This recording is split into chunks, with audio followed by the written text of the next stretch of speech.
Hello दोस्तों, day 15 में आपका स्वागत है। पिछली क्लास में हमने टेक्स्ट पे जो प्रॉपर्टीज़ लगती है वो हमने सारी कर ली थी। तो आज हम शुरू करेंगे बैकग्राउंड। तो बैकग्राउंड हम वैसे दो तरह से डिफाइन करते हैं, सिंपल बैकग्राउंड और दूसरा बैकग्राउंड के साथ डैश लगा के आगे की जो उसकी जैसे बैकग्राउंड इमेज है, बैकग्राउंड पोजीशन, बैकग्राउंड कलर, इस तरह से डिफाइन करते हैं।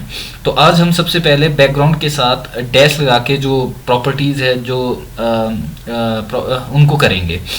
तो सबसे पहले मैं बता दूं कि मैंने पहले ही डे 15 नाम से एक फोल्डर बना दिया है जिसमें मैंने इमेजेस प्लेस कर रखी है और मैंने एक स्टाइल शीट बना रखी है और क्लास 15 नाम से मैंने जो है पहले से ही फाइल सेव कर रखी है। यहाँ मैंने कुछ कंटेंट डाला है, आपने इस पे ज़्यादा ध्यान नहीं देना है क्योंकि ये जस्ट कंटेंट शो करवाने के लिए मैंने कंटेंट लिया है ताकि हमारे पास थोड़ा कंटेंट हो यहाँ पे, ताकि बैकग्राउंड जो हम आज प्रॉपर्टी कर रहे हैं उसमें सीखने में थोड़ी आसानी रहे।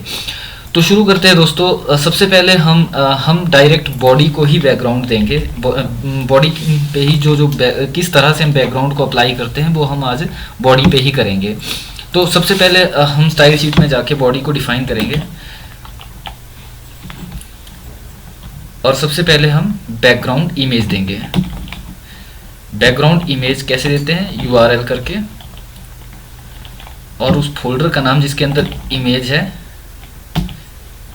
1.jpg। अब अगर हम चेक करके देखें, अगर हमने कोई गलती की है या एक्सटेंशन में कुछ गड़बड़ है तो वो हमें चेक करनी होगी। है JPG है,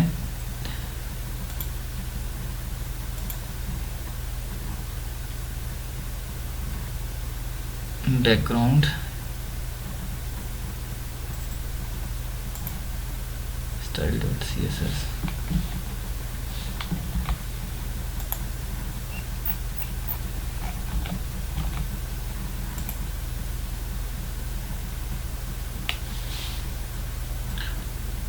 बैकग्राउंड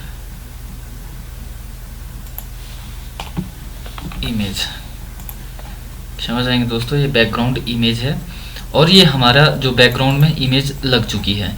अब जो बैकग्राउंड की जो इमेज है, अब इस पे क्या क्या हमारे जो प्रॉपर्टीज़ लगती है वो मैं आज आपको बताऊंगा। बैकग्राउंड में हमने पहले बैकग्राउंड इमेज लगाई और हमारी इमेज शो होगी।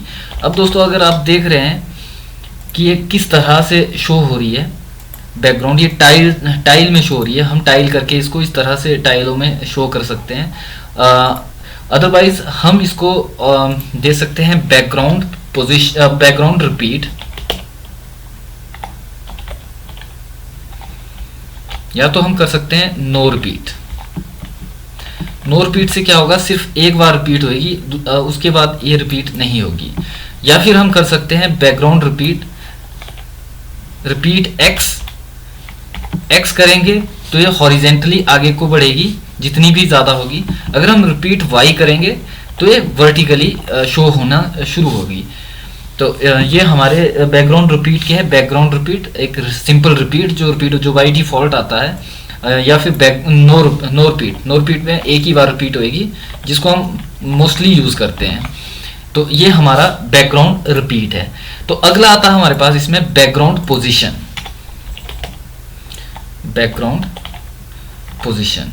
अब बैकग्राउंड पोजीशन में हम काफ़ी सारी देते हैं, जैसे बैकग्राउंड पोजीशन लेफ्ट से लेफ्ट या top, left centre, left bottom, right top, right bottom, right centre, उसके बाद सेंटर टॉप, सेंटर बॉटम। तो अब आप चेक करके देखते हैं। मैं इसको करता हूं टॉप सेंटर, तो ये टॉप में और सेंटर में आ जाएगी। तो इसमें बाकी की जो हमारी है लेफ्ट सेंटर या सेंटर वो यहाँ पे ज़्यादा काम नहीं करेगी क्योंकि हमारी बॉडी बहुत बड़ी है, तो ये छोटी सी डिब में होगी, जिसके लिए मैं एक अलग से लास्ट में जब हम सब कुछ कंप्लीट करेंगे, जब हम डिब में इसको बनाना शुरू करेंगे उस टाइम मैं आपको बताऊंगा कि उसको किस तरह से हम यूज़ कर सकते हैं। उसके बाद हमारा आता है बैकग्राउंड साइज। बैकग्राउंड साइज, अब बैकग्राउंड साइज भी हम कई तरह का देते हैं। फॉर एग्जांपल मैं देता हूँ 100 पिक्सल बाई 100 पिक्सल। वैसे इसकी काफ़ी जगह ज़रूरत होती है, काफ़ी जगह हम यूज़ करते हैं। आप चेक कर सकते हैं 100 बाई 100 ऑटोमेटिकली वो इमेज छोटी होगी। इसी तरह अगर हमने 500 बाई 500 कर दिया तो इमेज बड़ी हो जाएगी। आप देख सकते हैं। मैं इसको टॉप सेंटर नहीं करके लेफ्ट टॉप करता हूँ, लेफ्ट में टॉप में करता हूँ। अब उसके बाद हम यूज़ कर सकते हैं इसमें, अगर हमने ये नहीं करना 500 इंटू 500 नहीं करना हमने, तो हम इसकी जगह ये हमारी इस टाइम हम लेंथ यूज़ कर रहे हैं इसकी 500 विड्थ हो और 500 इसकी हाइट हो। इसको हम अपने हिसाब से एडजस्ट कर सकते हैं। अदरवाइज हम अगर हमें पूरे पेज में चाहिए तो हम इसको कुछ इस तरह से कर सकते हैं, कवर। अब अगर हम चेक करके देखेंगे तो ये पूरे पेज में आ चुका है, फुल पेज में अपने आप आया, कोई नो रिपीट नहीं आया, कोई कुछ नहीं आया, फुल पेज पे ऑटोमेटिकली आ चुका है। तो ये हमारे बैकग्राउंड की जो बैकग्राउंड की प्रॉपर्टीज। अब अगली प्रॉपर्टी जो है वो है बैकग्राउंड अटैचमेंट।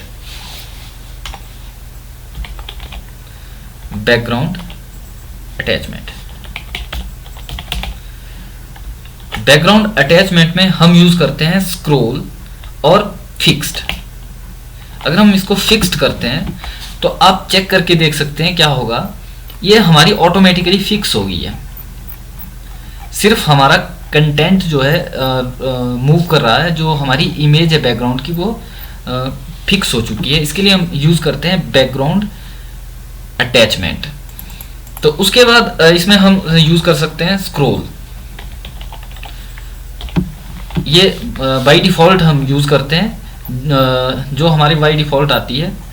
आप देख सकते हैं ये बैकग्राउंड इसके साथ साथ चल रहा है। मैं इसको फिक्स ही करता हूँ। तो दोस्तों आज हमने जो करा है, क्योंकि अगली क्लास बहुत बड़ी हो जाएगी, क्योंकि अभी बैकग्राउंड हम सिंपल बैकग्राउंड में कैसे यूज़ करते हैं वो भी मैंने बताना है। तो आज हमने क्या, background image, background repeat, background position, background size और बैकग्राउंड अटैचमेंट। तो इस तरह से हम किसी भी एलिमेंट में हम जो हमारा कोई भी एलिमेंट हो उसमें हम बैकग्राउंड दे सकते हैं। तो आज के लिए दोस्तों मैं आज के लिए ओवर करता हूँ क्लास। हम अगली क्लास में मिलते हैं। अगली क्लास में भी हम बैकग्राउंड ही करेंगे। मैं चाहता हूँ छोटी छोटी क्लास लगे, छोटी छोटी क्लास बने, ताकि आपको समझ ज़्यादा आए और आपको प्रैक्टिस करने का ज़्यादा टाइम मिले। आपको प्रैक्टिस डे वाइज करनी है, क्लास वाइज करनी है, अदरवाइज मिसमैच हो जाएगा और आपको अच्छे से समझ नहीं आएगा। तो दोस्तों आज के लिए धन्यवाद। वीडियो अच्छी लगे तो लाइक कीजिएगा, कमेंट कीजिएगा और शेयर कीजिएगा, और सब्सक्राइब करना ना भूलें, क्योंकि मैं रोज़ नई वीडियोस डालता रहूँगा। Thank you.